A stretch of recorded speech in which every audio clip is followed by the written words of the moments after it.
কয়েকদিনের বৃষ্টি আর তাতেই কিছুটা অংশ ডুবে গেছে নদীর জলে কোচবিহারের ফাঁসির ঘাটের অস্থায়ী বাঁশের সাঁকোটি। আর এই সাঁকো ভেঙে যাওয়ার কারণে চরম ভোগান্তি শুরু হয়েছে সাধারণ মানুষের। কারণ এই রাস্তাকে ভরসা করেই প্রতিদিন প্রায় হাজার হাজার মানুষ যাতায়াত করে। নদীতে জল বেড়ে যাওয়ায় সাঁকোটি মাঝখান থেকেই জলে ডুবে গেছে, আর যার ফলে ভোগান্তির শিকার হতে হচ্ছে সাধারণ মানুষকে। বারংবার বাঁশের সাঁকোর পরিবর্তে স্থায়ী সেতুর দাবি জানানো হয়েছে, তবে আজও পূরণ হয়নি মানুষের দাবি। গত কয়েকদিনে টানা বৃষ্টির ফলে সাঁকোটি ডুবে গেছে জলের গভীরে। অনেকেই আছে যারা জানেন না সাঁকোর এমন অবস্থার কথা, যার দরুন অনেকেই ঘুরে যেতে হচ্ছে ফাঁসির ঘাটে এসে। এই বিষয়ে এলাকার সাধারণ মানুষ কি জানাচ্ছে শুনে নেব।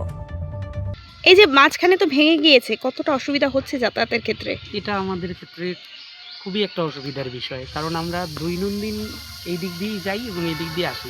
নইলে আমাদের সুটকাবাড়ি হয়ে 9-18 কিলোমিটার ঘুরে যেতে হয়।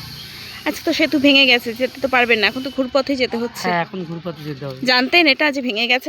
না, জানতাম না। কালকেও গিয়েছিলেন এই রাস্তা ধরে? হ্যাঁ, কালকেও গিয়েছি। প্রতিদিনই কি আসা হয় কোচবিহারে এই রাস্তা দিয়ে? একদম, আমি প্রতিদিনই এখানে নাটাবাড়ির থেকে আসি এবং এই রাস্তা দিয়ে গিয়ে আমার স্কুলে যাই। আমি আমার স্কুল চান্দামারির দিকে। কতটা অসুবিধা হচ্ছে এই সেতু ভেঙে যাওয়ার জন্য? অনেকটাই অসুবিধা হচ্ছে। কত কিলোমিটার পথ এখন ঘুরপথে যেতে হচ্ছে? এই এখন মনে করো 8-10 কিলোমিটার ঘুরতে হবে। এই যে সেতুটা ভেঙে গেছে তার জন্য এখন অনেকটা অসুবিধা, প্রতিদিন কি এই সেতু দিয়ে যাতায়াত করতে? হ্যাঁ, যাতায়াত তো এইদিকেই ভালো হয়, সুবিধা হয়, এই জন্য এই দিক দিয়ে যাওয়া আসা করি। এখন ঘুরপথ হবে।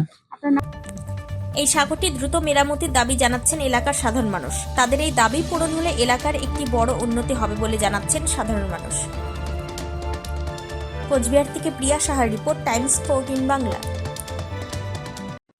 মুখের উজ্জ্বলতা হারিয়ে গেছে, স্পট পড়ে গেছে, ব্রণ ভর্তি, তাই আর দেরি না করে আজই আসুন রায়গঞ্জের চণ্ডীতলায় হেলথ প্লাস মাল্টি স্পেশালিটি ক্লিনিকে এবং এখানে পান অভিজ্ঞ ডাক্তার দ্বারা ফ্রি স্কিন টেস্ট।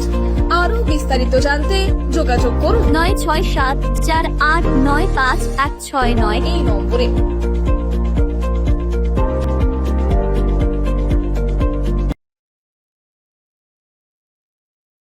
আজ তোমার বিয়ে সাজলো নতুন সাজে।